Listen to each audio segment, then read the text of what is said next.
গড়েশ্বৰৰ নাওকাটত বিশেষভাৱে সক্ষম শিক্ষাৰ্থীৰ বাবে স্থাপন কৰা ইৰদা প্ৰায়োগিক বিজ্ঞান বিদ্যালয়ত অচলাৱস্থা। অধ্যক্ষ ডক্টৰ ৰমণী বৰ্মনৰ ময়মতালিৰ বাবে শিক্ষাৰ্থীসকলে নিয়মীয়াকৈ শিক্ষা গ্ৰহণৰ পৰা বঞ্চিত হোৱাৰ অভিযোগ। স্কুলৰ মেনেজিঙত যিবিলাক মানুহ আছে তেওঁলোকক সেই বহি চাব নিদিয়ে, সেই ষ্টেটমেণ্ট চাব নিদিয়ে, বেংক ষ্টেটমেণ্ট চাব নিদিয়ে, যাৰ বাবে ইয়াৰ স্কুল পৰিচালনা সমিতিয়ে শিক্ষকসকলক বা ইয়াৰ যিসকল শিক্ষক আছে পৰিচালকসকলক দৰমহা দিব পৰা নাই। 5 মাহে শিক্ষকসকলক দিয়া নাই দৰমহা। নিজৰ আত্মীয় স্বজনক ন্যাসৰ সদস্য অন্তৰ্ভুক্ত কৰি ন্যাসৰ নামত অহা আৰ্থিক অনুদান অধ্যক্ষ বৰ্মনে হৰলুকি কৰি অহাৰো গুৰুতৰ অভিযোগ উত্থাপন স্থানীয় ৰাইজৰ। তামুলপুৰ জিলাৰ নাওকাটাৰ নিৰ্ঝাৰ গাঁৱত বিশেষভাৱে সক্ষম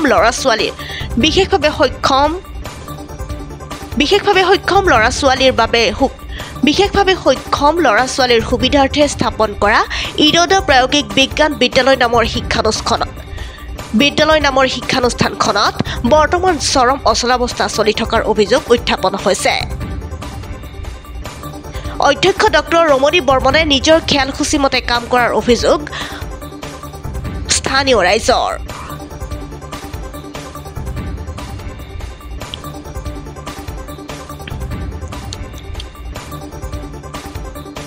স্থানীয় ৰাইজ এই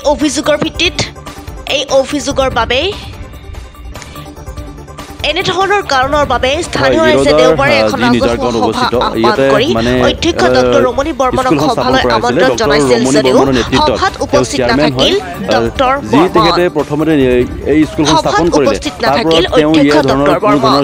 এনে পৰিস্থিতিত অহা 15 দিনৰ দিনা পুনৰ এখন সভা অনুষ্ঠিত কৰি অধ্যক্ষ বৰ্মনক বিদ্যালয় পৰিচালনাৰ হিচাপ দিয়াৰ লগতে শিক্ষানুষ্ঠানখনৰ অচলাৱস্থা দূৰ কৰিবলৈ আহ্বান জনাইছে।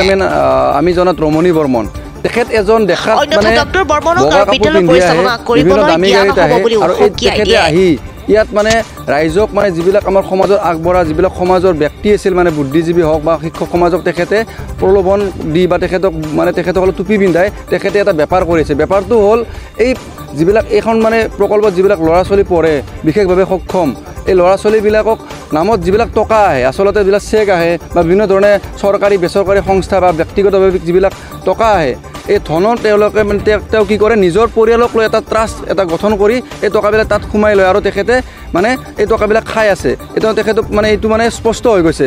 গতিকে আমি স্থানীয় দল সংগঠন হিচাপে আজি আমি সভাত উপস্থিত হৈছোঁ আৰু স্থানীয় এখন আমাৰ বুদ্ধিজীৱীসকলক লগত লৈ আজি সংবাদ মাধ্যম আপোনালোককো নিমন্ত্ৰণ দিছে। ইয়াত আমি আপোনালোকক বিচাৰিছোঁ কাৰণ এনেকুৱা মানুহৰ মুখা খুলি দিব লাগে আচলতে। কাৰণ তেখেতে গুৱাহাটীত থাকি ইয়াতে বেপাৰ কৰি আছে। এই বেপাৰ কৰিব দিয়া নহ'ব আৰু আমাৰ ৰাইজে এটা সিদ্ধান্ত লৈছে তেখেতক এই জাগাত আৰু মানে প্ৰৱেশ নিষেধ কৰি দিছে আৰু ইয়াত যদি দেখা পায় ৰাইজে কিন্তু 50,000 দিম বুলি কৈছে আজি। এতিয়া কথাটো হ'ল তেখেতে এই প্ৰতিবন্ধী ল'ৰা ছোৱালীবিলাকৰ মানে বিশেষভাৱে সক্ষম ল'ৰা ছোৱালীবিলাকৰ নামত অহা টকা যিবিলাক খাইছে তেওঁ উভতাই দিব লাগিব, কিন্তু হিচাপ দিব লাগিব ইয়াৰ।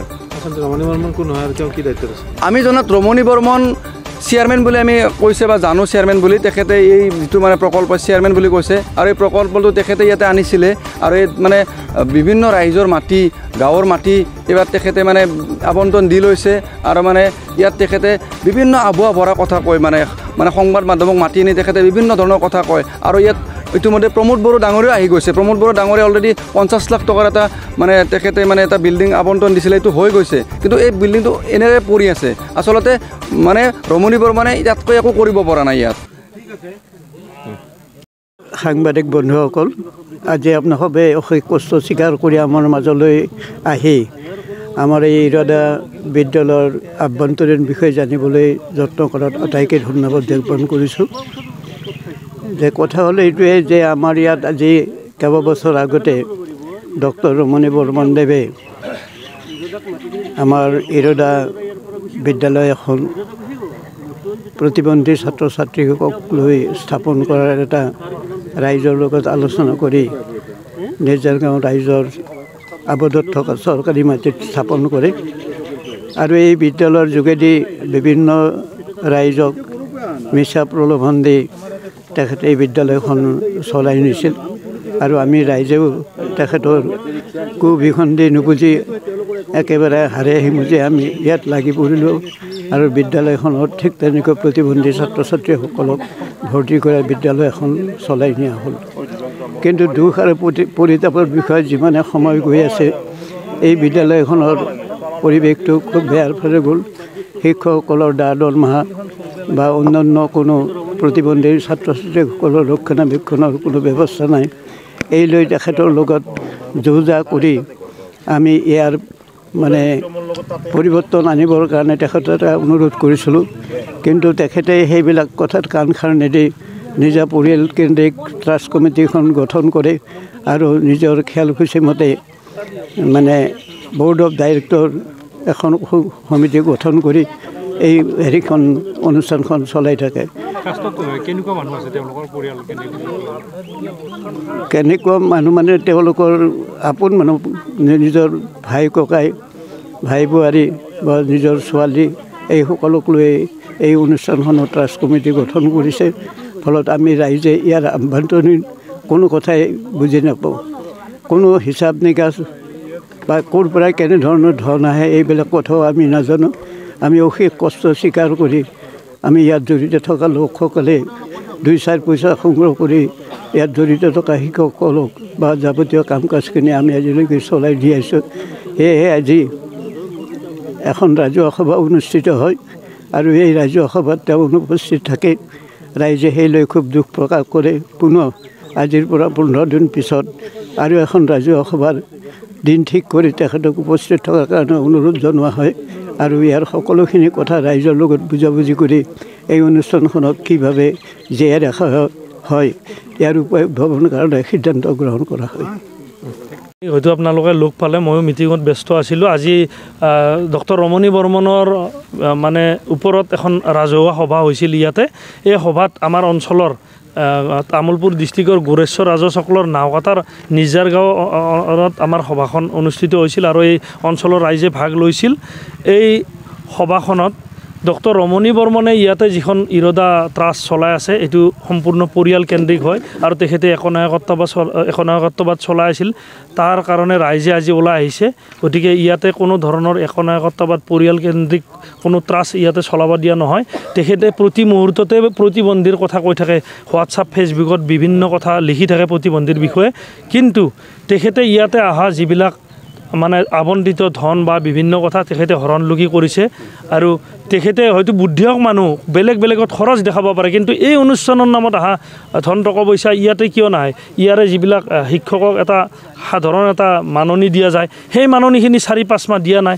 ইয়াতে যিবিলাক ল'ৰাই থাকে ৰাতি, তেওঁলোকৰ কোনো ছিকিউৰিটিৰ ব্যৱস্থা নাই, CC কেমেৰাৰ ব্যৱস্থা নাই।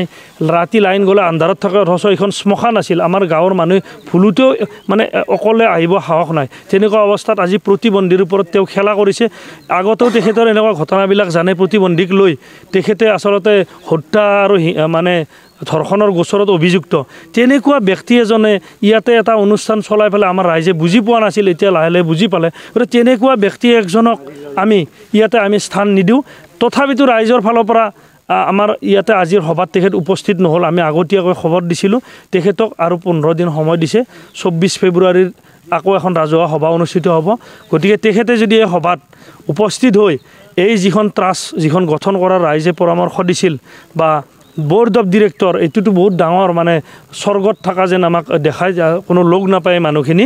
আৰু আমাৰ মানুহ যেতিয়া সোমাই দিব বিচৰা যায় তেতিয়া কয় যে ছাবজেক্টৰ কথা আছে, PhD মানুহ দিলেও নহ'ব। অথচ তেখেতেও প্ৰতিবন্ধীক লৈ কোনো PhD কৰা নহয়। আৰু যেতিয়াই ট্ৰাষ্টত মানুহ সোমাই দিয়াৰ কথা কোৱা হ'ল তেখেতে ক'লে যে প্ৰতিবন্ধী মানুহে থাকিব পাৰিব, বেলেগ নোৱাৰে। এতিয়া প্ৰতিবন্ধী মানুহ মানে তেখেতে 13 চনৰ পৰা 24 চনলৈকে তেওঁৰ পৰিয়ালৰ দ্বাৰাই এই ট্ৰাষ্টখন চলাই আছে। কিন্তু যেতিয়াই ৰাইজৰ মানুহ সোমাব বিচাৰিলে তেতিয়া তেখেতে প্ৰতিবন্ধীৰ আইনখন আনি দিলে, মানে তেখেতে ভিতৰ চৰা কথাটো কাকো জানিব নিদিয়ে। সেয়েহে আমি ৰাইজৰ ফালৰ পৰা তেখেতক আকৌ পুনৰ 15 দিন আমি সময় দিছোঁ। তেখেত ইয়াত উপস্থিত হ'ব লাগিব, অন্যথা তেখেতে ইয়াৰ পৰা বিদায় লাগিব। তেখেতে আৰু এটা ভুল কথা কৈছে, যিটো সময়ত ৰমণী বৰ্মনদেৱে ইয়াত উপস্থিত হৈছিল, আমি আটাই জানো তেখেতে এটা ৰাজনৈতিক দলৰ লগত জড়িত, বাওঁপন্থী নেতা। আমাৰ অঞ্চলত কোনো ধৰণৰ বাওঁপন্থী হেৰি নাই, কিন্তু তথাপিতো ৰাইজে আঁকোৱালি লৈছিল এটা এইটো নামঘৰ সদৃশ পবিত্ৰ এটা অনুষ্ঠানত ইয়াতে কোনো ৰাজনীতিৰ কথা নাহে। যেতিয়াই তেখেতে BTR পৰা পোৱা পইচাখিনি হৰণ লুকি কৰিলে, এই BTR পৰা পোৱা পইচাখিনিত কিবা মানে বদনামী হ'ব বুলি তেখেতে পাৰিলে চৰকাৰৰ বিষয়ববীয়াক ক'ব বিচাৰে যে মই ৰাজনৈতিক ষড়যন্ত্ৰ বুলি হৈছোঁ। আমি কৈছোঁ যে এইটো এটা নামঘৰ সদৃশ এটা অনুষ্ঠান, ইয়াতে চবেই পাৰে, ইয়াতে কোনো ৰাজনীতি নাই। তেখেতক আমি গম পাই পেলাইও তেখেতক আমি আঁকোৱালি লৈছিলোঁ, কিন্তু তেখেতে যেতিয়া ভুল কৰিব ৰাইজে তেখেতক দলিয়াই দিবলৈ সময় নালাগে। ধন্যবাদ। ইৰদাৰ ছাত্ৰ ছাত্ৰী 30জনমানলৈকে ৰেজিষ্ট্ৰেশ্যন আছে, কিন্তু ছাত্ৰ ছাত্ৰী ইমান নাহে। পৰীক্ষাত হয়তো আহিলেও এতিয়া 15জন 10জন এনেকুৱা আহে, কিন্তু শিক্ষক শিক্ষয়িত্ৰীৰ দৰমহা নাপায় কাৰণে অনিয়মীয়া হৈছে। শিক্ষক শিক্ষয়িত্ৰী কেতিয়াবা আহে, কেতিয়া নাহে, আৰু অভিভাৱকসকলে মানে যথেষ্ট আগ্ৰহেৰে ছাত্ৰ ছাত্ৰীখিনি আনে, কিন্তু তেখেতে তাৰমানে মুখেদি কয় এটা কৰে এটা, কোনো গুৰুত্ব নাই। কেৱল বাহিৰত বিভিন্ন চেমিনাৰ এইটো কথা ক'ব ৰৈ গৈছিলে, তেখেতে ডাঙৰ ডাঙৰ চেমিনাৰৰ কথা কয়। BTCৰ কোকৰাঝাৰ ইউনিভাৰ্চিটিত লাগি আছে, চেমিনাৰ এখন পাতিলে 7 লাখ টকালৈকে মানে মাননি পায়। 2-4জন ব্যক্তিৰ দ্বাৰা বিভিন্ন প্ৰতিবন্ধীৰ বিষয়ে আলোচনা দেখাব, কিন্তু পইচাখিনি সৰকাই লৈ যাব। গতিকে মই প্ৰতিজন অসমৰ শ্ৰদ্ধাৰ ব্যক্তিসকলক, যিসকলে মানে প্ৰতিবন্ধী দৰদী ব্যক্তিসকলক মই অনুৰোধ জনাইছোঁ, এতিয়াৰ পৰা ৰমণী বৰ্মনদেৱৰ কোনো অনুষ্ঠানত এটকাও দিয়া বন্ধ কৰক। আৰু যিবিলাক ইউনিভাৰ্চিটিত গৈ তেখেতে এই যে বিভিন্ন মানে আলোচনা অনলাইন পাতিম বুলি, চেমিনাৰ পাতিম বুলি ধন সৰকাৰ বুদ্ধি কৰিছে, এইবিলাক আচলতে বন্ধ কৰি দিয়ক। গতিকে এইখিনি কৈয়ে মই ক'বলগীয়া সামৰিছোঁ।